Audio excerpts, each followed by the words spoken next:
These my daddies make it hurt.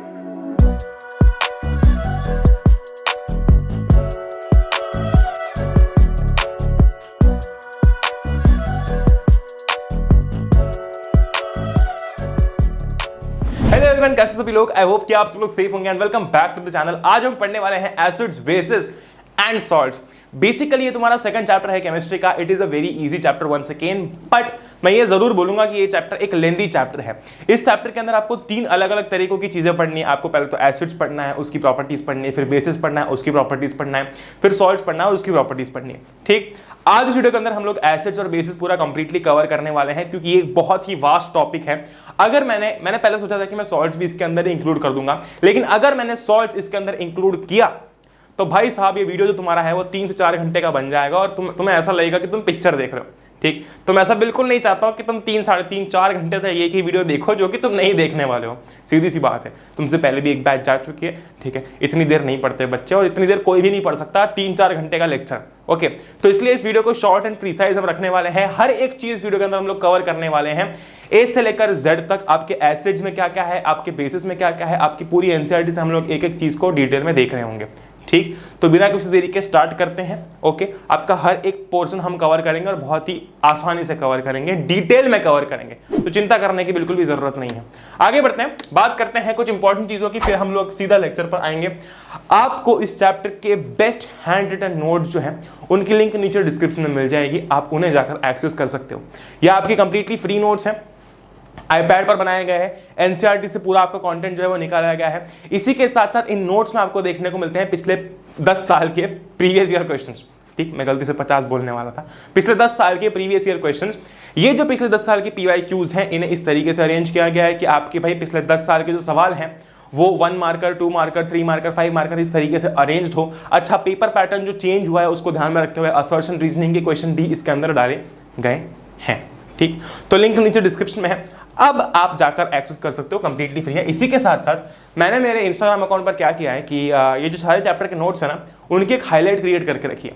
Chemical reactions and equations, acids, bases and salts, metals and non metals, ये सारे chapters की मैंने highlight यहाँ पर create करके रखी है। तो अगर आप मेरी प्रोफाइल पर जाकर देखते हो तो वहाँ पर हाईलाइट क्रिएटेड है। अगर आप अगर आप उस पर क्लिक करोगे तो सारे चैप्टर के नोट्स आपको देखने को मिल जाएंगे। आप आगे बढ़ बढ़ के जो है वो किसी भी चैप्टर के नोट्स स्वाइप अप करके डाउनलोड कर सकते हो। तो ये एक आसान तरीका मैंने कर दिया, यहाँ पर जाकर डाउनलोड कर सकते हो। लिंक डिस्क्रिप्शन में भी है, वहां से भी कर सकते हो, लेकिन यहाँ से आप इजीली कर पाओगे।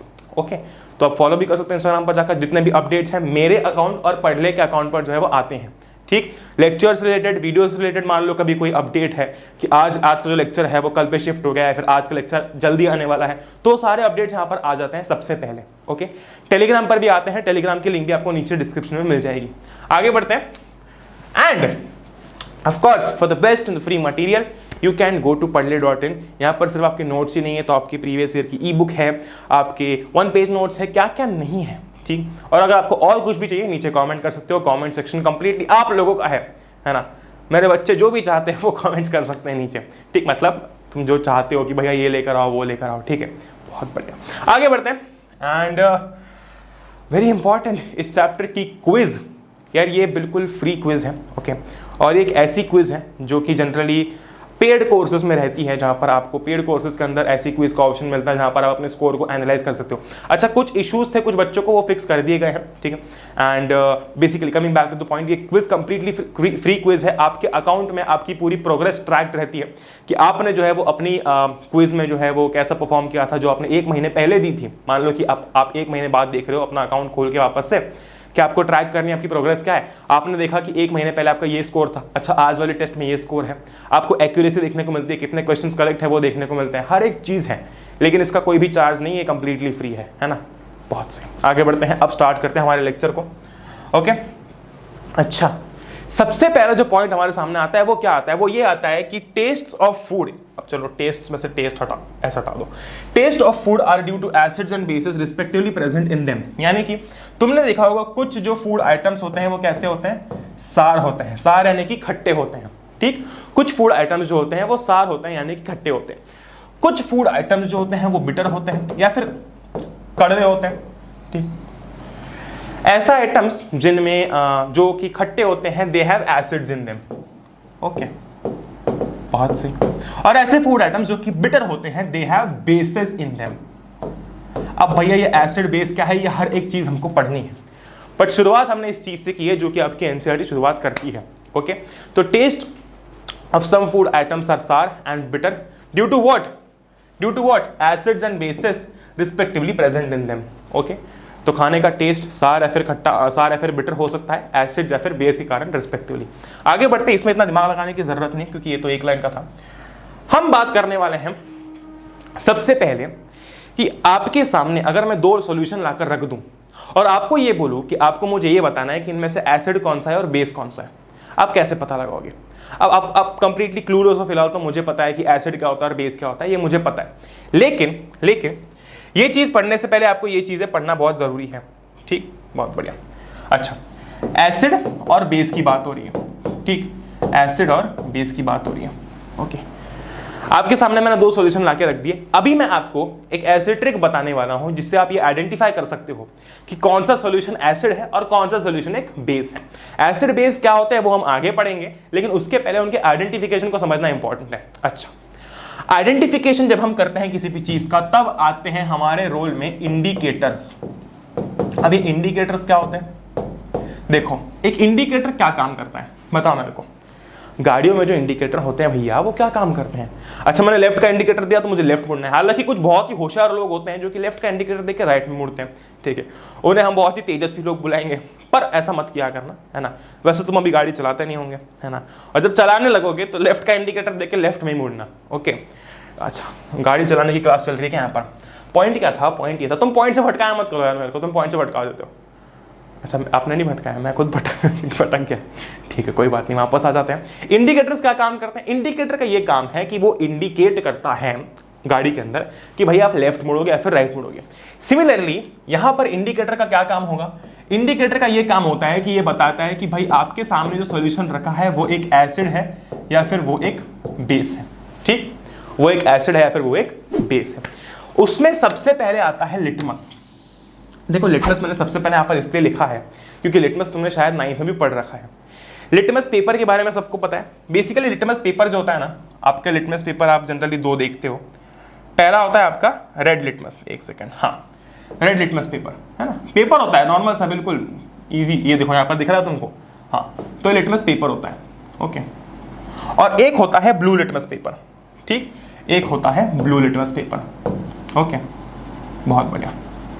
ठीक, अब ये रेड और ब्लू लिटमस पेपर जो है, ये दोनों काम आते हैं एसिड और बेस दोनों को पहचानने में। देखो, सीधी सी बात है, अगर तुम पहला पॉइंट पढ़ते हो तो पहला पॉइंट क्या कहता है?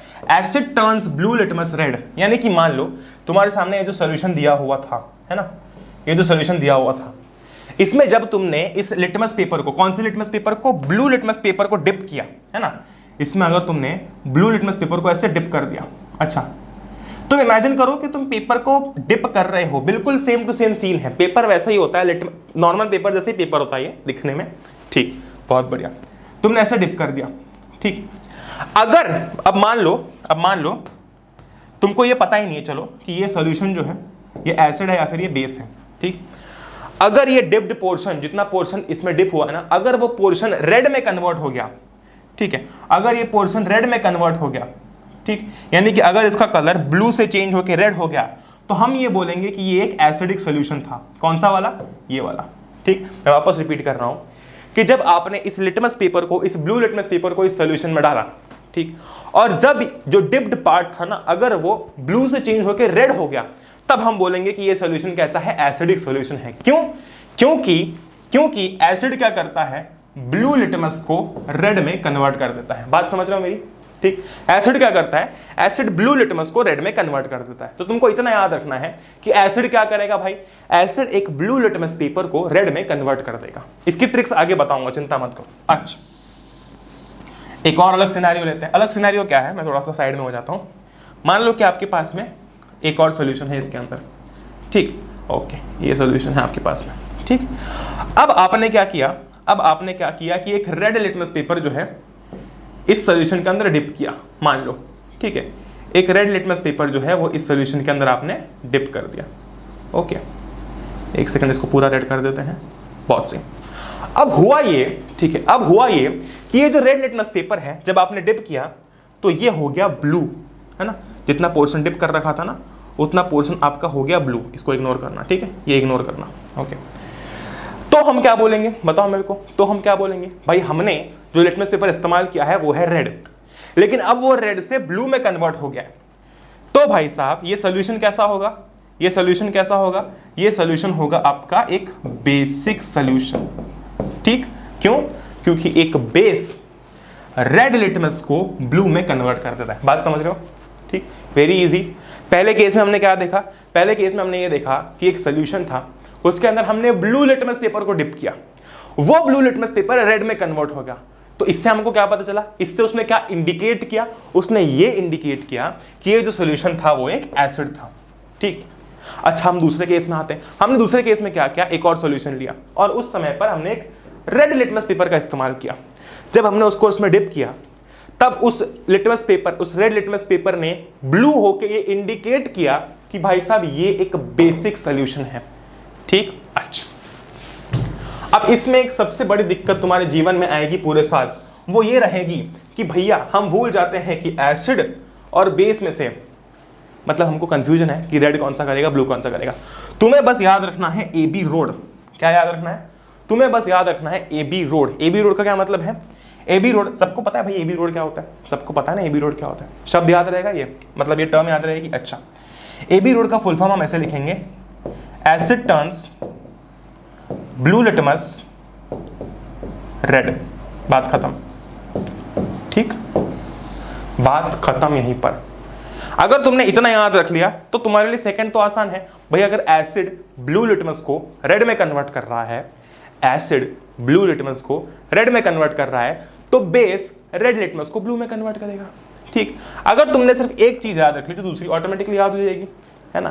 क्या याद रखना है तुमको, ए बी रोड, यानी कि asset turns blue litmus red, ठीक है, समझ गए बात को, वेरी इजी, ग्रेट।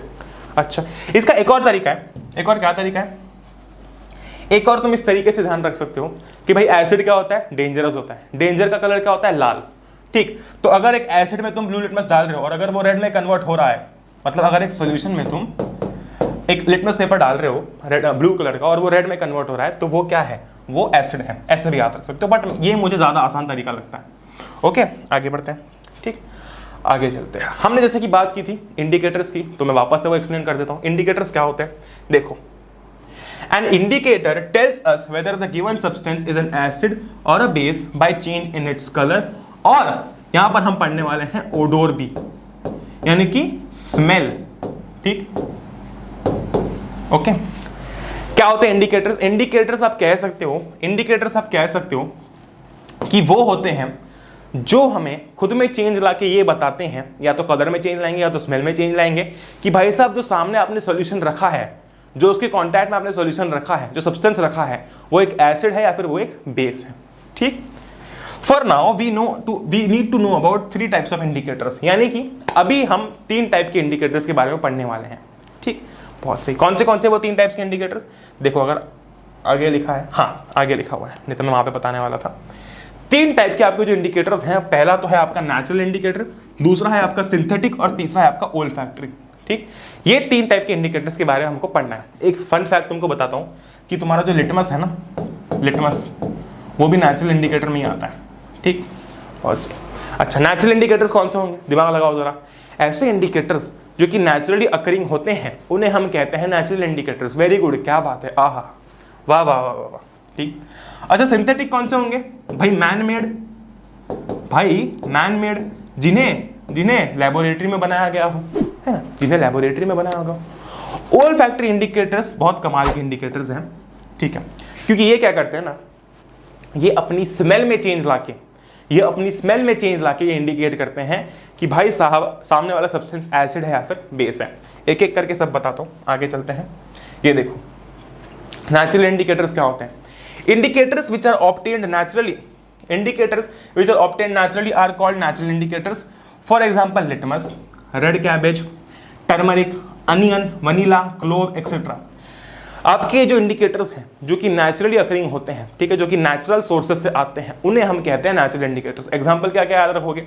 एग्जांपल में सबसे पहले और सबसे इंपॉर्टेंट है लिटमस याद रखना, फिर इंपॉर्टेंट है टर्मरिक याद रखना, फिर इंपॉर्टेंट है वेनिला याद रखना। ठीक, तो ये तीनों तो तुमको याद रखना ही है, बाकी तुम याद रख सकते हो। ओके ग्रेट, ओके समझ गए बात को? आगे चले, चलो आगे चलते हैं, ठीक आगे चलते हैं। अच्छा, अब हम ये देखेंगे कि ये जो नेचुरल इंडिकेटर्स हैं, ठीक, ये जो नेचुरल इंडिकेटर्स हैं ये किस तरीके से जो है वो इंडिकेट करते हैं। इनमें हम सबसे पहले देखो ये तो हमने बात कर ली, थी नेचुरल इंडिकेटर्स हो गए आपके। इसके बाद हम इसके बाद हम ओल फैक्ट्री की बात कर रहे थे। मुझे लगा कि मैंने यहाँ पर नेचुरल के वो लिख रखे। ओके, ओल फैक्ट्री की बात कर रहे हैं हम। भाई ओल फैक्ट्री इंडिकेटर्स कैसे इंडिकेटर्स होते हैं? जो कि अपने ओडोर या फिर अपनी स्मेल में चेंज लाके ये इंडिकेट करते हैं कि भाई जो सामने वाला सब्सटेंस है वो एसिड है या फिर बेस है। ठीक, for example vanilla, for example cloves, for example onion. अब तुम बोलोगे भैया ये तो हमने नेचुरल इंडिकेटर्स में भी देखा था। मैंने कहा बिल्कुल, लेकिन नेचुरल इंडिकेटर्स की डेफिनेशन क्या थी? उसकी डेफिनेशन यही थी कि भाई जो नेचुरल सोर्सेस से आ रहे हैं उन्हें हम, ठीक है, उन्हें हम क्या कहेंगे? उन्हें हम कहेंगे नेचुरल इंडिकेटर्स। ओल फैक्ट्री इंडिकेटर्स का क्या मतलब है? भाई ये इंडिकेटर जो है ये नेचुरल में ये नहीं बताया गया था, तुमको कि ये कैसे इंडिकेट कर रहे हैं। नेचुरल में सिर्फ ये बताया गया था कि नेचुरली अकरिंग है। यहां पर तुमको ओल फैक्ट्री में बताया जा रहा है कि ये इंडिकेट कैसे करेंगे। ठीक, ये डिफरेंस है छोटा सा। ओके, जैसे कि हम बोलते हैं कि एक एग्जांपल अगर मैं तुम्हें दूं तो हम बोलते हैं कि जो आपका पूरा हम गाड़ियां बोलते हैं, ठीक है, हम क्या बोलते हैं? गाड़ियां बोलते हैं। तो उन गाड़ियों में भाई साहब आपकी कार भी आ गई, आपकी बाइक भी आ गई, आपकी स्कूटर भी आ गई, ठीक है, ओके, आपके ट्रक भी आ गए, है ना, बहुत बढ़िया। लेकिन मैं स्पेसिफाई करके जब कार की बात कर रहा हूं तो मैं कार की ही बात कर रहा हूं। तो यहां पर मैंने नेचुरल इंडिकेटर जब बोला वो समझो कि मैंने बात की गाड़ियों की। अब जब मैं बात कर रहा हूं ओल फैक्ट्री इंडिकेटर्स की, तब मैं बात कर रहा हूं कार्स की स्पेसिफिकली। ठीक, ग्रेट। अच्छा, अब यहां पर है ना आपको दो सामने के साइड जो है वो दिख रहे होंगे कि वेनिला और अनियन ये कैसे चेंज होके बताते हैं स्मेल में कि यार एसिड है फिर बेस है। देखो, वेनिला अगर एसिड के कांटेक्ट में आता है तो वेनिला की स्मेल में कोई भी चेंज नहीं आता है। ठीक है, वापस रिपीट कर रहा हूं, वेनिला जब एक एसिड के कांटेक्ट में आता है तो उसकी स्मेल में कोई चेंज नहीं होती है। ठीक, और मान लो अब तुम्हारे सामने मैंने दो सब्सटेंस लाकर रख दिया। ठीक, तुम्हारे सामने दो सब्सटेंस मैंने लाकर रख दिया। अच्छा, अब तुमने क्या किया? वेनिला का इस्तेमाल किया ये पता करने के लिए कि एसिड या फिर बेस है। ठीक, तुमने पहले सब्सटेंस के साथ में चेक किया, वेनिला की स्मेल चेंज नहीं हुई। अगर वेनिला की स्मेल चेंज नहीं हुई तो वो सब्सटेंस जो कि तुमने पहले उठाया था वो तुम्हारा एसिड है। अच्छा, मान लो कि जो दूसरा वाला है ना, जो दूसरा वाला सब्सटेंस है उसके कांटेक्ट में जब वेनिला आता है तो वेनिला की स्मेल जो है वो लॉस्ट हो जाती है, यानी कि वेनिला की स्मेल चली जाती है। तब क्या कहोगे तुम? तब ये कहोगे कि वो सब्सटेंस जिसके कांटेक्ट में वेनिला को लाया गया है वो एक बेस है। ठीक, बहुत से। तो जब एसिड के कांटेक्ट में आएगा तो कोई स्मेल में चेंज नहीं आएगा वेनिला की, लेकिन जब बेस के कांटेक्ट में आएगा तो उसकी स्मेल में मतलब उसकी स्मेल चली जाएगी, it's smell will be lost. Onion की बात करते हैं। ठीक, अनियन की बात करते हैं। अनियन में यार जब हम एसिड की बात करते हैं, अच्छा जब अनियन की हम बात कर रहे हैं तो वही वेनिला की तरह ही हो गया। एसिड के केस में कोई स्मेल में चेंज नहीं आएगा। ठीक है, अगर एसिड है तो कोई स्मेल में चेंज नहीं आएगा। उससे हमें ये पता करना है, अच्छा अनियन यूज किया स्मेल में चेंज नहीं आया, मतलब वो क्या है? मतलब वो एक एसिड है। ठीक, अनियन यूज किया स्मेल में चेंज नहीं आया तो वो सब्सटेंस क्या होगा? एसिड होगा। अगर अनियन की स्मेल लॉस्ट हो जाती है ना, तो वो क्या है? एक बेस है। ओके, तो वो अनियन बेस नहीं है, जो सब्सटेंस तुम यूज कर रहे हो चेक करने के लिए वो बेस है। समझ रहे हो बात को? बहुत से। ओके, तो यहां पर हमने बात कर ली है वेनिला की और यहां पर हमने बात कर ली है अनियन की। ओके, बहुत सही। देखो दोनों ही केस में सेम है कि जब एसिड होता है तो कोई स्मेल में चेंज नहीं आता, अनियन के केस में भी जब एसिड होता है तो कोई भी स्मेल में चेंज नहीं आता। Okay, great. तो ये बात हो गई हमारी ओल फैक्ट्री इंडिकेटर्स की। अब हम आगे बात करते हैं सिंथेटिक इंडिकेटर्स की। सिंथेटिक इंडिकेटर्स क्या होते हैं? भाई synthetic indicators are obtained from artificial substances that are synthesised in laboratories, यानी कि ये आपके मैन मेड होते हैं। ठीक, ये आपके नेचुरली अकरिंग नहीं है, ये आपके मैन मेड है। ओके ओके, बहुत बढ़िया। एग्जाम्पल क्या है? Two very important examples, methyl orange and phenolphthalein. ठीक, methyl orange and phenolphthalein. Okay, अब यहां पर आपको यह भी बताया गया है कि मिथाइल ऑरेंज और फिनोल्फ्थलीन जो है वो एसिड्स और बेस दोनों के केस में क्या क्या कलर शो करते हैं। अब यहां पर तुम वापस से कलर पर आ चुके हो। ठीक, ये चीज ध्यान रखना, ये चीज ध्यान रखना, ठीक है। नेचुरल के केस में भी तुम कलर देख रहे थे, यहां पर जो आपका ओल फैक्ट्री था उसके केस में तुम स्मेल देख रहे थे, सिंथेटिक के केस में वापस से तुम कलर देख रहे हो। Okay great. अच्छा, कलर की बात करते हैं, ठीक। जब हम बात करते हैं फिनोलेफ्थलीन की, तो भाई फिनोलेफ्थलीन का अपना कलर क्या होता है? उसका कलर होता है कलरलेस, यानी कि it is a colourless liquid, कोई कलर नहीं होता, it is a colourless liquid, ठीक। तो फिनोलेफ्थलीन अपने आप में एक कलरलेस लिक्विड है। अच्छा, अब जब वो एसिड के कांटेक्ट में आता है, ठीक, तो वो कलरलेस ही रहता है ना, उसके कलर में कोई चेंज नहीं आता। जब वो एसिड के कांटेक्ट में आता है तो वो उसका कलर कलरलेस ही रहता है, मतलब उसका कलर चेंज नहीं होता। लेकिन जब वो बेस के कांटेक्ट में आता है तो उसका कलर पिंक हो जाता है, इट टर्न्स पिंक, ठीक। तो अगर आपके सामने दो सब्सटेंसेस रखे हुए हैं, दो सॉल्यूशन मतलब दो सब्सटेंसेस रखे हुए हैं, जिसमें से आपको ये आइडेंटिफाई करना है कि एक एसिड है या फिर एक एसिड और एक बेस है, तो आप क्या करोगे? अगर फिनोलेफ्थलीन आपके पास में ऑप्शन है तो भाई दोनों के साथ यूज करके देखोगे। मान लो कि ये है ए, ठीक, और ये है आपका बी, ठीक, कुछ यहाँ पर सॉल्यूशन मान लेते हैं। ओके, आपने क्या किया? फिनोलेफ्थलीन का इस्तेमाल कर रहे हो आप, आपको ये पता करना है, आपको ये पता करना है कि दोनों में से एसिड कौन सा है और बेस कौन सा है, ठीक। आपने फिनोलेफ्थलीन यूज किया, ए में यूज मतलब ए के कांटेक्ट में लाके देखा, कोई चेंज नहीं आया कलर में, यानी कि कलरलेस था तो कलरलेस ही रहा। ओके, बी के कांटेक्ट में लाया गया मान लो, और इसका जो फिनोलेफ्थलीन का जो कलर था वो कैसा हो गया? पिंक हो गया। तो आप क्या बोलोगे? आप ये बोलोगे कि ए जो है वो एक एसिड है और बी जो है वो एक बेस है, ठीक, बहुत सही। ओके, ये कहानी हो गई आपकी फिनोलेफ्थलीन की। ओके, बहुत सही।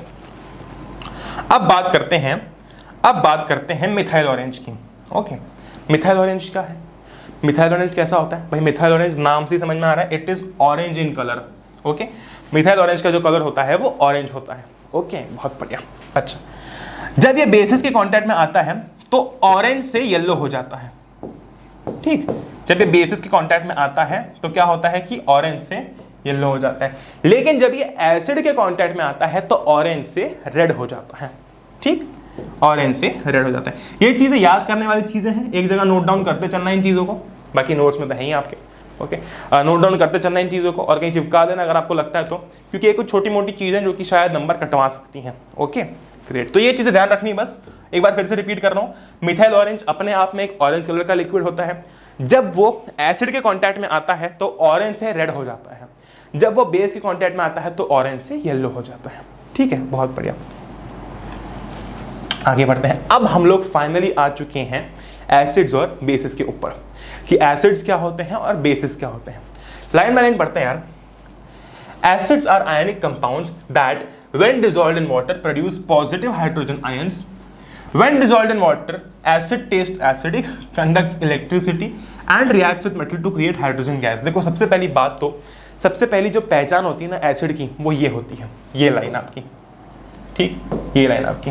ओके, एक एसिड जो होता है जब पानी में डिसॉल्व होता है ना तो वो H+ आयंस प्रोड्यूस करता है। जैसे कि आपका HCl क्या है? What is HCl? Your HCl is hydrochloric acid, right?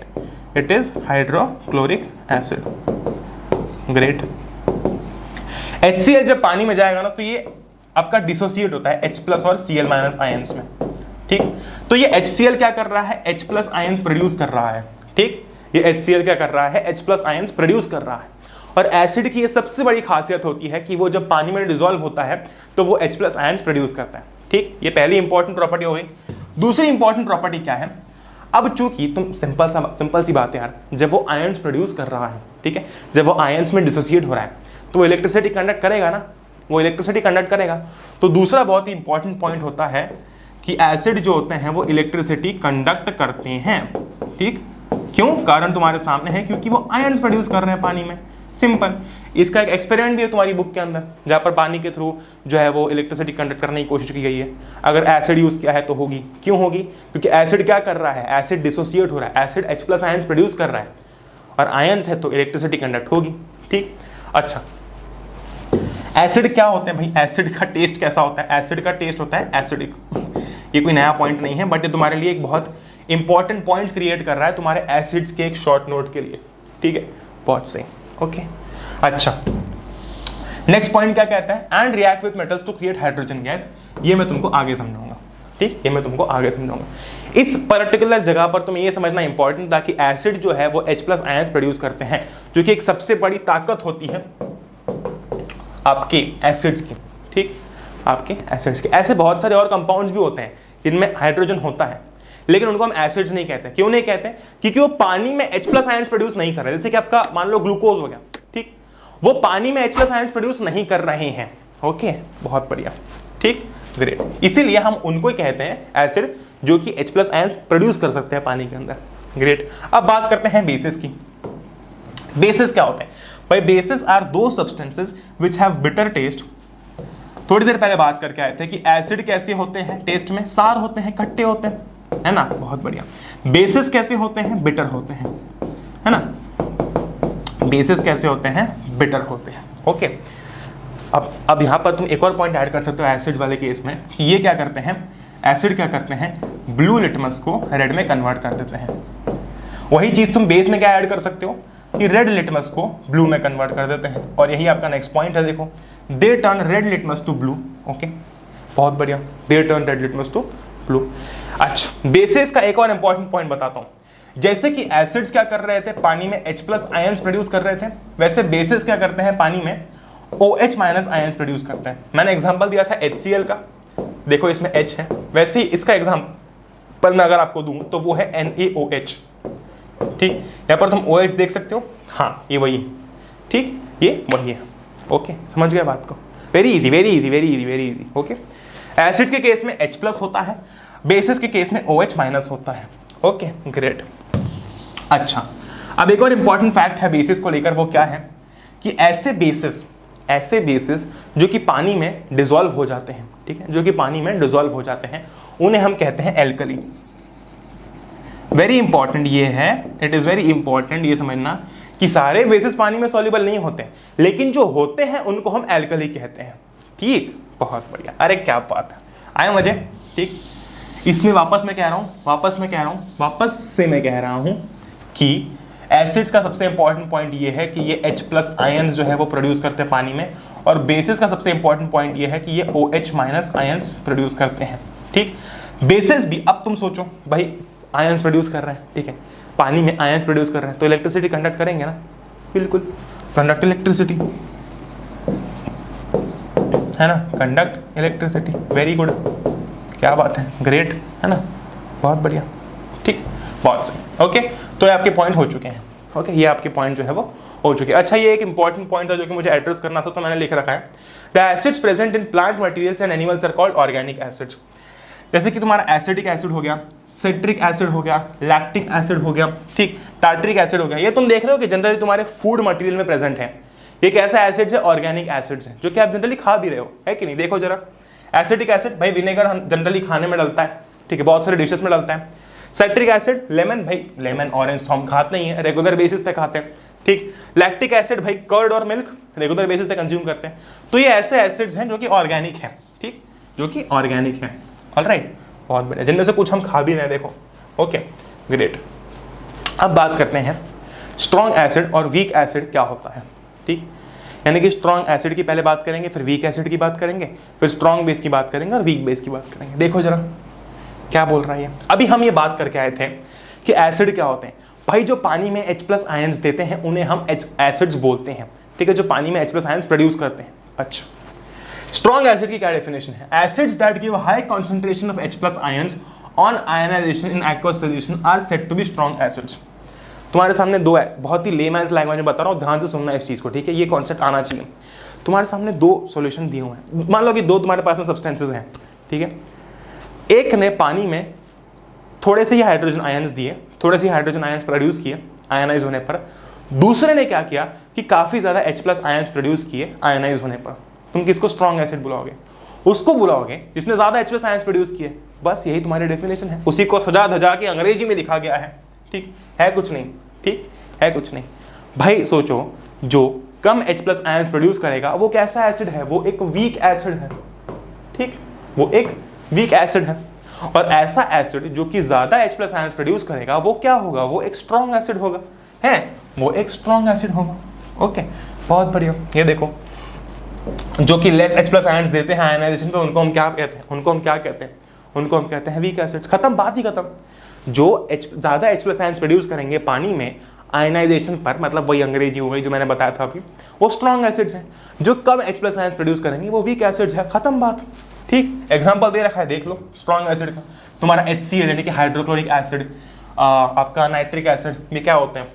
ठीक है, ये क्या होते हैं?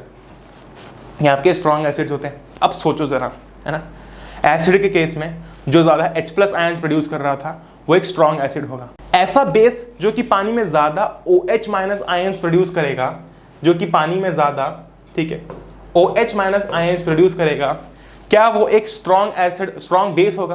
बिल्कुल, ठीक, बिल्कुल। डेफिनेशन पढ़ लो तुम।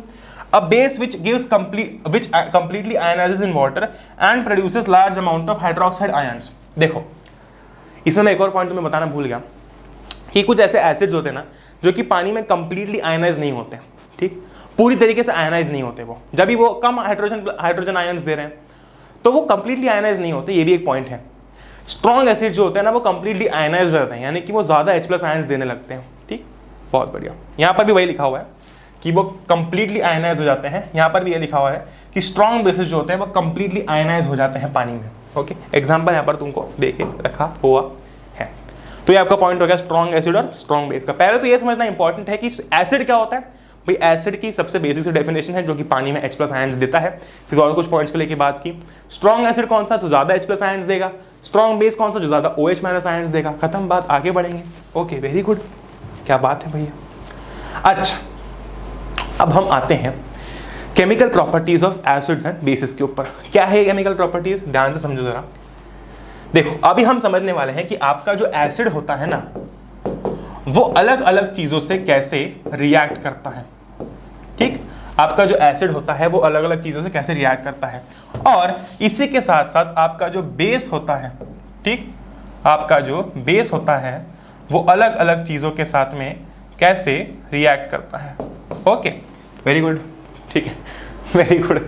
लेफ्ट हैंड से लिखने की जरा मैंने प्रैक्टिस कर ली यहाँ पर। ओके, तो पहले हम बात करने वाले हैं कि एसिड जो है वो मेटल के साथ में कैसे रिएक्ट करेगा। देखो, जब एसिड मेटल के साथ में रिएक्ट करता है, ठीक, तो उसकी एक बहुत ही स्टैंडर्ड वर्ड के फॉर्म में इक्वेशन बनी हुई है। क्या बनी हुई है कि जब एक एसिड मेटल के साथ रिएक्ट करेगा तो वो बनाएगा सॉल्ट और निकलेगी हाइड्रोजन गैस। ठीक, और निकलेगी हाइड्रोजन गैस। तो ये वर्ड इक्वेशन आप जनरली एसिड में लगा सकते हो कि जब एक एसिड मेटल के साथ रिएक्ट करेगा तो एक तो सॉल्ट बनेगा और एक हाइड्रोजन गैस निकलेगी। कैसे, एग्जांपल देख लो। एग्जांपल आपको दिया हुआ है, मैं यहाँ पर वो लिख के भी बता रहा हूँ एक एक करके। जिंक है ना, Zn, आई होप कि दिख रहा है ये। ओके, थोड़ा सा इधर लिख देते हैं, है ना। जिंक क्या है, एक मेटल है। ठीक, क्या है, एक मेटल है। रिएक्ट कर रहा है H2SO4 के साथ में, राइट, रिएक्ट कर रहा है H2SO4 के साथ में। H2SO4 क्या है, H2SO4 is your acid. Okay, ये आपका एसिड है। रिएक्ट करने पे क्या बनेगा, salt and water, salt and hydrogen gas बनेगा। तो सॉल्ट क्या आपका बन रहा है, ZnSO4 प्लस H2, ठीक, प्लस H2। तुम ध्यान से देखो जरा, तुम्हें ये पता है, देखो मैं तुमको बताता हूँ, कभी कभी अगर इक्वेशन याद ना आए तो तिगड़म कैसे लगा सकते हो। हर जगह ये चीज़ वैलिड नहीं होती, हर जगह ये चीज़ वैलिड नहीं होती, लेकिन तुम काफ़ी जगहों पर ये तिगड़म लगा सकते हो। ठीक है, अब उसके लिए बहुत प्रॉपर मतलब तुमको पढ़ना पड़ेगा कि क्या क्या तुम्हारे +2 +3 +1 आयंस वगैरह होते हैं। वो खैर वो अलग बात हो गई। पर देखो ज़रा, अगर तुम्हें सॉल्ट लिखना है, अगर तुम्हें सॉल्ट लिखना है, ध्यान से देखो, तुम्हें ये पता है कि सॉल्ट बनेगा और H2 गैस बनेगी, हाँ है ना। तुम्हें ये पता है कि जब एसिड और मेटल रिएक्ट कर रहा है तो सॉल्ट बनेगा और हाइड्रोजन गैस बनेगी। ठीक, तो पहले तो तुम प्लस करके H2 लिख दो, अभी ये मत लिखो। ठीक, अभी ये मत लिखो। ओके, देखो ये चीज़ हर जगह नहीं चलती, लेकिन जहाँ चल जाएगी वहाँ अच्छा है तुम्हारे लिए, अगर एग्जाम में कभी भूल गए तो। ठीक है, अच्छा, तुमने H2 लिख दिया। अब देखो यहाँ से इस पूरे इसमें से तुम्हारा H2 जो है वो जा चुका है, बचा क्या, Zn बचा और SO4 बचा। इन दोनों को साथ में लिख दो। ठीक है, इन दोनों को साथ में लिख दो, हो गई बात। ठीक, हो गई बात खत्म। ओके, या ऐसे कभी कभी तुम ट्राई कर सकते हो जब तुमको बिल्कुल ही कुछ याद नहीं आ रहा तो। बाकी तो तुमको तुम्हारे स्टैंडर्ड तरीके से ही करना है, लेकिन कभी कुछ याद ना आए तो ऐसे कर लिया करना। ओके, मतलब देखो हर बार नहीं बोलूंगा मैं, बट अच्छा तुम्हारे पास तिगड़म है तो लगा सकते हो जब तुमको लगे तो। वैसे ही अभी के लिए 10वीं के लिए वैलिड होता है, 11वीं से ये चीज़ नहीं होती इतनी वैलिड, बहुत सारी अलग अलग चीज़ें आती है फिर। ठीक, पॉइंट हमारा क्या था कि जब एक एसिड और मेटल रिएक्ट करेंगे तो सॉल्ट और हाइड्रोजन गैस बनते हैं। अच्छा, जब एक बेस और एक मेटल रिएक्ट करेंगे तो भी सॉल्ट और हाइड्रोजन गैस ही बनता है। ठीक, जब एक मेटल और एक बेस रिएक्ट करेंगे तो भी सॉल्ट एंड हाइड्रोजन गैस ही बन रहा है। अच्छा, अभी हमने मेटल और एसिड का एग्जांपल देखा, अब हम मेटल और बेस का एग्जांपल देखेंगे। देखो, जिंक क्या है? मेटल है। NaOH क्या है तुम्हारा? NaOH क्या है? वो तुम्हारा क्या है? वो एक बेस है। Okay, great. ठीक, क्या बनेगा? सॉल्ट बनेगा और हाइड्रोजन गैस बनेगी। ये तो तुम्हारा सॉल्ट बन गया। ठीक, ये तुम्हारा सॉल्ट बन गया। Okay, great. अब यहाँ पर चीजें अलग हो गई। देखो, तुम्हें जो तुम्हारा जो आपका जो आयन्स है उसको देखना बहुत इंपॉर्टेंट है। ठीक है, बहुत से चार्जेस है उनको देखना बहुत इंपॉर्टेंट है। जैसे कि Zn प्लस NaOH क्या बन रहा है तुम्हारा? H2 गैस तो बनेगा ही, है ना? तो ये H तो आपका हट जाएगा, है ना? अब आपको ये नहीं पता कि कैसे इसको अरेंज करना है, तो इसके लिए वो आना चाहिए। ठीक, तो वो जो मैंने बताया वो कहीं कहीं लग जाता है, हर जगह नहीं लगता। ठीक है, पहले मैंने बता दिया। ग्रेट। पॉइंट वो नहीं है, वो तो काफी डीप चले गया हमें। पॉइंट ये है कि जब एक मेटल बेस के साथ रिएक्ट करेगा तो भी सॉल्ट और हाइड्रोजन गैस बनेगा। ये रहा आपका सॉल्ट। जब एक एसिड मेटल के साथ रिएक्ट करेगा तो भी सॉल्ट और हाइड्रोजन गैस बनेगा। Okay, great. अच्छा, a very important topic is about to come. क्या? It is the test for hydrogen gas. It is what? It is the test for hydrogen gas. देखो, ये जो आपकी हाइड्रोजन गैस निकली है ना, ये निकली है कि नहीं, इसके लिए एक टेस्ट होती है। ठीक, इसके लिए एक टेस्ट होती है। जनरली क्या होता है, ये देखो, ये ऐसा है कि आपका एक पूरा सेटअप किया गया है। इस सेटअप में ये स्टैंड है, यहाँ पर आपका टेस्ट ट्यूब है। टेस्ट ट्यूब के अंदर क्या है? अंदर है सल्फ्यूरिक एसिड यानी कि ये H2SO4, और उसमें डाले गए हैं जिंक के ग्रैन्युअल्स यानी कि जिंक के छोटे छोटे टुकड़े, जिंक के छोटे छोटे पीसेस। अच्छा, अब सबको पता है कि आपका जो सल्फ्यूरिक एसिड है उसमें जिंक है। इसका मतलब क्या है? इसका मतलब ये है कि जिंक एक मेटल है और सल्फ्यूरिक एसिड एक एसिड है, तो एसिड और मेटल का रिएक्शन होगा। बिल्कुल होगा। ठीक, सॉल्ट तो यहाँ पर आपका कहीं ना कहीं प्रोड्यूस हो जाएगा, चलो, लेकिन यहाँ से क्या होगा? हाइड्रोजन गैस निकलेगी, राइट? H2 गैस निकलेगी, उसके बबल्स फॉर्म होकर निकलेंगे, है ना? हाँ, ठीक। तो क्या किया गया है? यहाँ पर एक कॉक फिट किया गया है, ओके, और यहाँ पे ना एक डिलीवरी ट्यूब को लगाया गया है। ठीक, डिलीवरी ट्यूब को लगाया गया है। ओके, अब ये जो बबल्स ऐसे निकलेंगे, जो गैस ऐसे निकलेगी, वो गैस इस डिलीवरी ट्यूब के थ्रू जो है वो ऐसे नीचे नीचे नीचे नीचे जाएगी। ठीक, फिर यहाँ पर एक अपैरेटस रखा गया, एक टब रखा गया जिसके अंदर डाला गया सोप सोल्यूशन। ठीक, जैसे ही ये गैस उस सोप सोल्यूशन में से बाहर निकलेगी, तो भाई गैस है और सोप सोल्यूशन है, तो कैसे निकलेगी? बबल के फॉर्म में। कैसे निकलेगी? बबल के फॉर्म में। ओके, बहुत बढ़िया। तो यहाँ से जैसे ये गैस बाहर निकलेगी, बबल फॉर्म होकर निकलेगा। क्यों? क्योंकि एक सोप सोल्यूशन है। सबको पता है कि सोप सोल्यूशन में बबल फॉर्म हो जाते हैं। ओके, ये बबल्स निकले, सोप बबल निकले। सोप बबल के अंदर क्या फील्ड है? हाइड्रोजन फील्ड है, तभी वो बाहर निकल पा रहा है, अपने आप थोड़ी निकलेगा। Okay, great. निकला। अब जब आप अगर एक कैंडल इन बबल के पास लेकर आ जाओ और अगर it burns with a pop sound, यानी कि ऐसे ऐसे आवाज के साथ वो बर्न होता है, ठीक, तब हम ये कहेंगे कि ये जो गैस है वो एक हाइड्रोजन गैस है। तो ये हाइड्रोजन गैस की एक टेस्ट होती है। ठीक, कौन सी टेस्ट? ये वाली टेस्ट, जिसमें आप ये पता लगा सकते हो कि हाइड्रोजन गैस है या फिर नहीं है। कैसे? इसके थ्रू। ठीक, अगर if that gas is burning with a pop sound, that gas is hydrogen. Okay, that gas is hydrogen. Okay, तो hydrogen gas, very important point, लिखो, कहीं पर लिखना हो तो लिखो, नोट्स में भी तुमको मिल ही जाएगा कि H2 burns with a pop sound। ठीक, तो आपकी हाइड्रोजन गैस जो है it burns with a pop sound.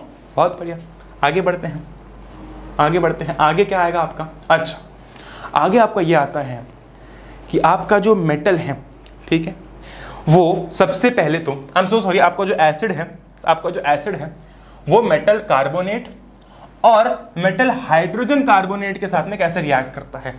ठीक, आपका जो मेटल है वो, आपका जो एसिड है वो मेटल कार्बोनेट और मेटल हाइड्रोजन के साथ में कैसे रिएक्ट करता है। ठीक, अगर मैं तुमको मेटल कार्बोनेट और मेटल हाइड्रोजन कार्बोनेट का एग्जांपल दूं तो ये हो गया आपका Na2CO3 यानी कि सोडियम कार्बोनेट, है ना? यानी कि ये क्या है? ये मेटल कार्बोनेट है, और इसमें अगर मैं बीच में हाइड्रोजन लगा दूं तो वो बन जाएगा मेटल हाइड्रोजन कार्बोनेट। जैसे कि ये NaHCO3, ये आपका मेटल हाइड्रोजन कार्बोनेट बन जाएगा। ठीक, बहुत बढ़िया, ये आपका मेटल कार्बोनेट है, आपका मेटल हाइड्रोजन कार्बोनेट है। ओके, कमाल की बात ये है, तुम्हारा काम बचने वाली बात ये है कि मेटल कार्बोनेट हो या फिर मेटल हाइड्रोजन कार्बोनेट हो, दोनों ही केसेस में जब एक एसिड, मतलब अगर एसिड मेटल कार्बोनेट से रिएक्ट कर रहा है या फिर मेटल हाइड्रोजन कार्बोनेट से रिएक्ट कर रहा है, फर्क नहीं पड़ता, दोनों ही केसेस में सॉल्ट बनेगा, कार्बन डाइऑक्साइड गैस बनेगी और वाटर बनेगा। ठीक, बहुत बढ़िया। ये आपकी स्टैंडर्ड एक इक्वेशन होती है कि जब जब, ठीक है, जब जब आपका मेटल, आपका जो एसिड है वो मेटल हाइड्रोजन कार्बोनेट या फिर मेटल कार्बोनेट के साथ रिएक्ट करेगा, ठीक, तब तब सॉल्ट, कार्बन डाइऑक्साइड और पानी बनेगा। एग्जांपल देखना चाहते हो? ये देखो भाई, सोडियम कार्बोनेट एक मेटल कार्बोनेट है, हाँ, क्योंकि सोडियम एक मेटल है। ओके, सोडियम कार्बोनेट रिएक्ट कर रहा है एसिड के साथ में, ठीक, सोडियम कार्बोनेट, ठीक है, सोडियम हाइड्रोजन कार्बोनेट नहीं, सोडियम कार्बोनेट रिएक्ट कर रहा है। क्या क्या बन रहा है? देखो, सॉल्ट बन रहा है, हाँ जी सॉल्ट बन रहा है, तो टिक मार देता हूँ। प्लस क्या बनना चाहिए? CO2, क्या CO2 बन रहा है? हाँ बन रहा है, ये देखो कार्बन डाइऑक्साइड बन रहा है, तो लिख देता हूँ यहाँ पर भी टिक मार देता हूँ। प्लस पानी बनना चाहिए, क्या पानी बन रहा है? हाँ बन रहा है, टिक मार दिया। अरे गलती जगह, गलत हो गई। ओके, बन गया आपका, ठीक। यही सेम टू सेम चीज होगी मेटल हाइड्रोजन कार्बोनेट में। ये देखो, ये आपका मेटल हाइड्रोजन कार्बोनेट है, रिएक्ट कर रहा है एसिड के साथ में। ओके, रिएक्ट कर रहा है एसिड के साथ में, ठीक, बहुत सही। अच्छा, उस केस में भी सॉल्ट, कार्बन डाइऑक्साइड और पानी बनेगा। देखिए जरा, क्या सॉल्ट बन रहा है? हाँ जी बन रहा है, फिर से टिक मार दिया। क्या कार्बन डाइऑक्साइड बन रहा है? हाँ जी बन रहा है, फिर से टिक मार दिया। क्या पानी बन रहा है? हाँ जी बन रहा है, फिर से टिक मार दिया। ओके, बहुत बढ़िया। तो ये हो गया आपका, ठीक है, ये हो गया आपका मेटल कार्बोनेट और मेटल हाइड्रोजन कार्बोनेट का रिएक्शन एसिड के साथ में। अच्छा, अब जैसे कि लास्ट रिएक्शन में जब मेटल और एसिड रिएक्ट कर रहे थे तो H2 गैस बन रही थी, वैसे अगर ध्यान देते हो तो यहाँ पर CO2 गैस बन रही है, ठीक। और जैसे वहां पर H2 गैस की एक टेस्ट थी, कौन सी? It burns with the pop sound वाली, वैसे यहाँ पर एक टेस्ट होती है कार्बन डाइऑक्साइड की। कौन सी? देखो जरा, ये सब हम हटाते हैं और इस पर फोकस करो, ठीक, इस पर फोकस करो। ये देखो, क्या यहाँ पर सोडियम कार्बोनेट लिया गया है, ठीक है, और जो आपका सॉल्यूशन है वो क्या है? It is dilute hydrochloric acid. सबको पता है, सबको पता है भाई क्या है? सोडियम कार्बोनेट, यानी कि Na2CO3, राइट। और वो क्या है, किसके अंदर है? वो डाइल्यूट हाइड्रोक्लोरिक एसिड के अंदर, यानी कि HCl के अंदर। सबको पता है कि ये रिएक्शन होगी, है ना, अभी देख लिया हमने। ओके, बहुत बढ़िया। अच्छा, सबको पता है ये रिएक्शन होगी। अच्छा, आपका NaCl बनेगा, H2 बनेगा, CO2 भी बनेगा, राइट, आपका कार्बन डाइऑक्साइड भी बनेगा। ओके, अब वो कार्बन डाइऑक्साइड बनेगा तो वैसे बाहर निकलेगा क्योंकि गैस है, ठीक। तो यहाँ पर भी अगेन डिलीवरी ट्यूब जो है वो लगाया गया, और इस डिलीवरी ट्यूब का जो सेकेंड एंड है वो एक टेस्ट ट्यूब के अंदर है, जहां पर क्या है? कैल्शियम हाइड्रोक्साइड का सोल्यूशन है, CaOH होल ट्वाइस का सोल्यूशन है, ठीक, CaOH होल ट्वाइस का सोल्यूशन है। तो यहाँ पर अंदर रिएक्शन हुई, ठीक है, रिएक्शन होने के बाद में सब कुछ बना और CO2 भी बना। अब ये CO2 यहाँ से बाहर निकल रहा है, ठीक, ये CO2 यहाँ से बाहर निकल रहा है। ओके, यहाँ से बाहर निकल रहा है, यहाँ से निकलेगा, यहाँ से निकलेगा, फिर यहाँ से आपके डिलीवरी ट्यूब से नीचे आएगा। ओके, और यहाँ पर आपके उसको उस टेस्ट ट्यूब के अंदर डाल दिया है, उस डिलीवरी ट्यूब को, जिसके अंदर CaOH होल ट्वाइस का सोल्यूशन है। ओके, बहुत बढ़िया, कैल्शियम हाइड्रोक्साइड का सोल्यूशन है, ठीक है, बहुत बढ़िया। वेरी इंपॉर्टेंट, क्या होने वाला है कि it will turn lime water milky. Carbon dioxide क्या करता है? कार्बन डाइऑक्साइड क्या करेगा? आपका जो लाइम वाटर है वो जो मैंने अभी दिखाया वहां पर आपको, it turns lime water milky, ठीक। CO2 क्या करता है? CO2 क्या करता है? कार्बन डाइऑक्साइड यानी कि CO2 turns lime water milky. Example वहां पर सामने है तुम्हारे, ठीक। पूरी रिएक्शन हुई, वहां से टेस्ट ट्यूब से जो है वो उसका लाइम वाटर के अंदर गया and it turn that lime water milky. Okay, great, very good, ठीक, बहुत बढ़िया। आगे बढ़ते हैं। तो ये हो गई थी आपकी क्या? ये हो गई थी आपकी CO2 की टेस्ट, ठीक। तो ध्यान रखेंगे कि H2 की टेस्ट क्या है? H2 की टेस्ट क्या है? हाइड्रोजन की, it burns with the pop sound. Carbon dioxide की टेस्ट क्या है? It turns lime water milky. Okay, great. अच्छा, लाइमस्टोन, चौक, मार्बल, ये सभी क्या है? ये सभी कैल्शियम कार्बोनेट के अलग अलग फॉर्म्स हैं, ठीक। ये सभी कैल्शियम कार्बोनेट के अलग अलग फॉर्म्स हैं। All metal carbonates and metal hydrogen carbonates react with acids to give corresponding salt, carbon dioxide and water, जो कि अभी हम पढ़ के आए हैं, ठीक। क्या क्या मिलेगा आपको? सॉल्ट मिलेगा, प्लस CO2 मिलेगा, प्लस H2O मिलेगा। ओके ओके, बहुत बढ़िया, ठीक, ग्रेट। और ये ध्यान रखना कि आपका जो लाइमस्टोन होता है चौक आपकी जो होती है, मार्बल होते हैं, ये क्या है, ये सारे आपके कैल्शियम कार्बोनेट के अलग अलग अलग अलग फॉर्म्स होते हैं, ठीक है। अच्छा क्या बात है, आगे बढ़ते हैं।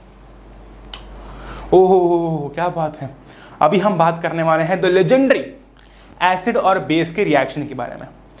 हमने पहले लेक्चर यानी कि केमिकल रिएक्शन में भी पढ़ा था कि जब एक एसिड एक बेस से रिएक्ट करता है तब बनता है सॉल्ट एंड वाटर, एंड इस रिएक्शन को हम कहते हैं न्यूट्रलाइजेशन रिएक्शन। क्या कहते हैं, neutralisation reaction. Okay very good, ठीक। जब एक एसिड एक बेस के साथ रिएक्ट करता है तब बनता है सॉल्ट एंड वाटर, और इस रिएक्शन को कहा जाता है न्यूट्रलाइजेशन रिएक्शन। एग्जांपल आपके सामने है, NaOH यानी कि एक बेस रिएक्ट कर रहा है HCl के साथ में, यानी कि एक एसिड के साथ में, बना रहा है क्या, NaCl यानी कि एक सॉल्ट, और H2 यानी कि पानी, ठीक। तो इस रिएक्शन को कहा जाता है, इस रिएक्शन को कहा जाता है क्या, तो यार आपका एसिड और बेस का रिएक्शन एक न्यूट्रलाइजेशन रिएक्शन होती है। अगर आपको एग्जांपल देखना है यहाँ पर वापस से मैं बता देता हूँ, ठीक। ओके एक मिनट, गड़बड़ हो गई। ओके देखो, NaOH क्या है, एक बेस है, ठीक। इसका रिएक्शन जब एक एसिड के साथ होगा तो क्या बनेगा, salt and water, NaCl plus H2O। समझ रहे हो ना बात को, बहुत बढ़िया, ये हो गया तुम्हारा। ओके बहुत बढ़िया, ओके आगे बढ़ते हैं, है ना। आगे बढ़े कि नहीं बढ़े, हाँ बताओ, चलो हाँ लिख के बोलो कमेंट सेक्शन में, आगे बढ़ना है कि नहीं बढ़ना है, बढ़ना है, ठीक। ओके मैं प्रीमियर में देखता हूँ कुछ बच्चे पता नहीं आउट ऑफ कॉन्टेक्स्ट कुछ भी बातें चल रही होती तुम्हारे प्रीमियर के अंदर, हैं कुछ भी बातें करते हो, ये और ये क्या है, मतलब कुछ भी क्या शेयर करते रहते हो तुम इसके अंदर यार, चैट बॉक्स के अंदर। थोड़ा अच्छा सीरियस माहौल रखा करो, सीरियस ऐसा भी नहीं कि मतलब बिल्कुल सीरियस पढ़ने वाला क्लासरूम जैसा माहौल है, थोड़ा चिल माहौल रखा करो, लेकिन ऐसा भी नहीं कि तुम कुछ भी लिख रहे हो वो चैट सेक्शन के अंदर, ठीक है। बहुत सारे बच्चे देख रहे होते हैं यार, बहुत तादाद में बच्चे देख रहे होते हैं जब ये इसको प्रीमियर को, तो अच्छा नहीं लगता है वो, ओके। तो समझो इस चीज़ को थोड़ा, ओके गुड, समझ गए बच्चे ओके। अच्छा मुझे अभी भी पता, अभी भी कुछ ना कुछ चल रहा होगा चैट के अंदर ये प्रीमियर के टाइम पे, मेरे को पता है, देखूंगा मैं, जब प्रीमियर होगी तब देखूंगा, रुको तुम भैया धमका रहे हो क्या। अच्छा आ जाओ वापस से, चलो। Reaction of metallic oxide with acids. आपके जो मेटालिक ऑक्साइड्स होते हैं वो एसिड के साथ कैसे रिएक्ट करते हैं, देखो जरा, ठीक। ये पहले तो ये इक्वेशन देखना, फिर मैं तुमको बताता हूँ मस्त एक बहुत ही खतरनाक चीज, एकदम मजा आएगा तुमको, ठीक है, बहुत मजा आएगा, ठीक है, ताली ठोकोगे तुम जब एक मेटल ऑक्साइड एक एसिड के साथ रिएक्ट करता है तो क्या बन रहा है, बन रहा है सॉल्ट एंड वाटर। मुझे एक बात बताओ, जब एक बेस एसिड के साथ रिएक्ट कर रहा था क्या तब भी सॉल्ट और वाटर बन रहा था, क्या तब भी सॉल्ट एंड वाटर बन रहा था, बिल्कुल बिल्कुल। तो जब मेटल ऑक्साइड और एसिड रिएक्ट कर रहे हैं सॉल्ट और वाटर बन रहा है, जब बेस और एसिड रिएक्ट कर रहा है तो भी सॉल्ट एंड वाटर बन रहे हैं। तो क्या मैं ये बोल सकता हूं कि मेटल ऑक्साइड जो है it is basic in nature, it is basic in nature. क्यों, क्योंकि जब एक एसिड होता है और एक बेस होता है तो सॉल्ट एंड वाटर बन रहा है, ठीक। अब यहां पर एसिड और बेस है ना, यहां पर एसिड और बेस है, लेकिन यहां पर एसिड है तो ये तो बेस हो नहीं सकता, ठीक है। तो बेस क्या होगा, मेटल ऑक्साइड, ठीक। तो आपका मेटल ऑक्साइड जो होता है it is basic in nature, और ये चीज आपको ध्यान रखनी है, ठीक। मेटालिक ऑक्साइड जो होते हैं वो होते हैं बेसिक इन नेचर। क्यों, क्योंकि जब ये एसिड के साथ रिएक्ट करते हैं तो बनाते हैं सॉल्ट और पानी, ओके। और ये आपकी एक न्यूट्रलाइजेशन रिएक्शन होती है जो आपको पता है, ओके। तो ये चीज तुमको ध्यान रखनी है कि जब आपका मेटल ऑक्साइड एसिड के साथ रिएक्ट करता है तो बनता है सॉल्ट और बनता है वाटर, ओके। समझ रहे हो कि नहीं समझ रहे हो बात को, समझ रहे हो तो लाइक करो बहुत बढ़िया सॉल्ट एंड वाटर। अच्छा क्या दो इंपॉर्टेंट पॉइंट्स थे, पहला तो ये कि मेटल ऑक्साइड और एसिड के रिएक्शन पे सॉल्ट एंड वाटर बनता है, दूसरा ये कि मेटल ऑक्साइड बेसिक होता है नेचर में, ओके ओके आगे बढ़ेंगे। अच्छा अब हम बात करने वाले हैं एक नॉन मेटल ऑक्साइड के रिएक्शन की बेस के साथ में, ठीक। ध्यान से देखना, बड़ा इंटरेस्टिंग है, ठीक, बड़ा इंटरेस्टिंग है। जब एक नॉन मेटल ऑक्साइड को मैं NMO लिख रहा हूं, ठीक है, जब एक नॉन मेटल ऑक्साइड बेस के साथ रिएक्ट करता है तब भी ये बना रहा है सॉल्ट एंड वाटर। क्या बना रहा है, सॉल्ट एंड वाटर, ओके बहुत बढ़िया। जब एक एसिड बेस के साथ रिएक्ट करता है तब भी वो बनाता है सॉल्ट एंड वाटर, है कि नहीं, बहुत बढ़िया, है कि नहीं, बहुत बढ़िया। अच्छा यहां पर एसिड है, यहां पर बेस है, तो सॉल्ट एंड वाटर बन रहा है। यहां पर बेस है तो NMO यानी कि आपके नॉन मेटालिक ऑक्साइड को कैसा होना पड़ेगा, एसिडिक होना पड़ेगा। तो हाँ बिल्कुल, आपका जो नॉन मेटल ऑक्साइड होता है it is acidic in nature, ये नेचर में एसिडिक होता है, ठीक, it is acidic in nature. तो हमने अभी तक क्या पढ़ा कि metallic oxide MO it is basic in nature and non metallic oxide is acidic in nature. समझ गए बात को, बहुत बढ़िया, आगे बढ़ते हैं। ठीक, अब हम बात करने वाले हैं, ये भी आपका सीधा NCERT से उठाया हुआ टॉपिक है, what do acids and basis have in common. क्या क्या कॉमन चीजें होती है, मैंने तुमको बताया था ना कि दोनों के दोनों क्या करते हैं, इलेक्ट्रिसिटी कंडक्ट करते हैं, आया ना, दोनों के दोनों क्या करते हैं, इलेक्ट्रिसिटी कंडक्ट करते हैं, राइट। क्यों करते हैं, क्योंकि ये दोनों ही अपने अपने मतलब दोनों ही क्या करते हैं कि ये पानी के अंदर आयन्स छोड़ते हैं। आपका जो एसिड होता है वो हाइड्रोजन आयन्स छोड़ता है और आपका जो बेस होता है वो बेसिक यानी कि OH माइनस आयन्स छोड़ता है। ठीक, पढ़ भी सकते हो, both acids and bases are electrolyte which means that they are good conductors of electricity. ठीक, ये दोनों अच्छे कंडक्टर्स होते हैं इलेक्ट्रिसिटी के। कारण क्या है, इसका कारण अगर आपसे कोई पूछे, आप बिल्कुल जो है वो सीना तान के कह सकते हो, क्या कह सकते हो कि दोनों ही पानी में आयन्स प्रोड्यूस करते हैं, राइट। बहुत बढ़िया, ठीक है, बहुत सही, आगे बढ़ेंगे। अच्छा आगे बढ़ते हैं, अभी हम लोग बात करके आए थे ना, वही बात मैं यहाँ पर तुमको लिख के बता रहा हूँ।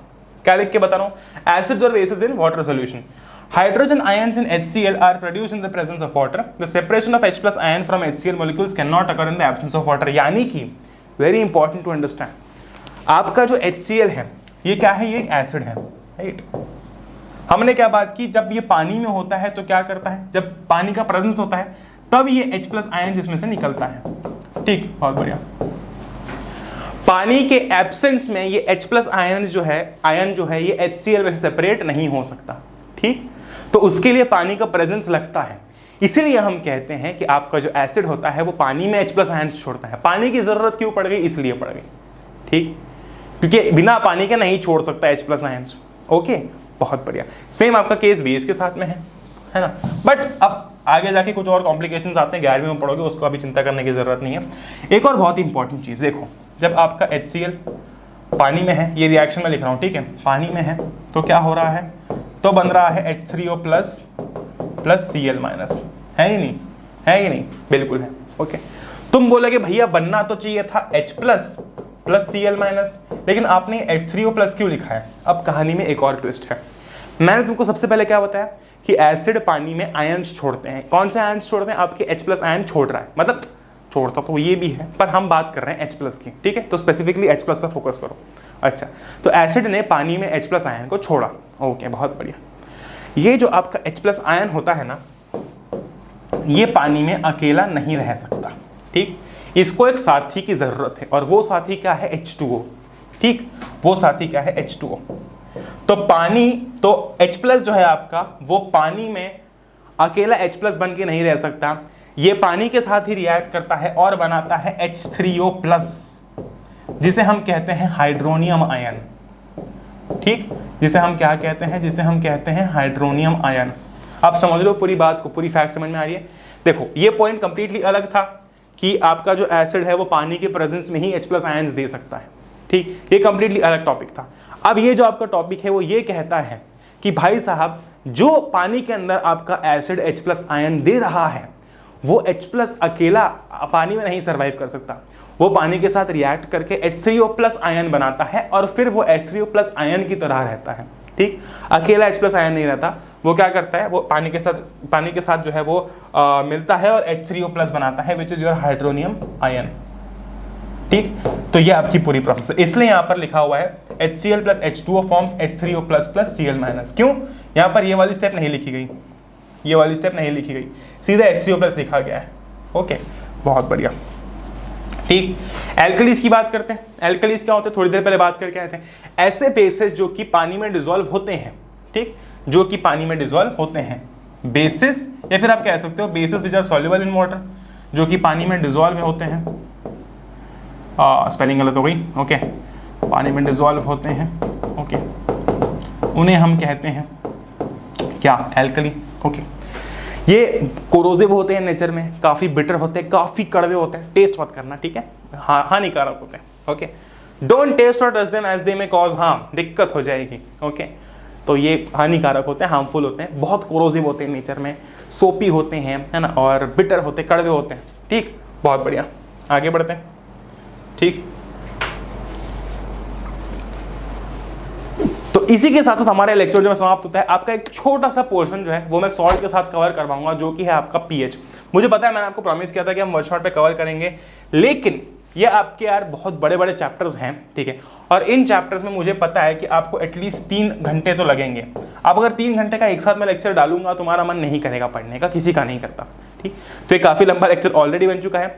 पीएच का 5 मिनट का पोर्शन है जो कि मैं आपको सॉल्ट के साथ पढ़ाऊंगा, और अगला लेक्चर काफी छोटा होगा। ठीक, बट कंपैरेटिवली बहुत इंपॉर्टेंट होगा, इतना ही इंपॉर्टेंट होगा वो भी, तो उसको देखना मत भूलना। ओके, आपका एसिड्स और बेसिस वाला पोर्शन, केमिकल प्रॉपर्टीज वगैरह समाप्त हो चुका है। एक बार इसकी एनसीईआरटी पढ़ोगे मतलब पढ़ोगे, और नोट जो है वो तो तुमको पढ़ने ही है।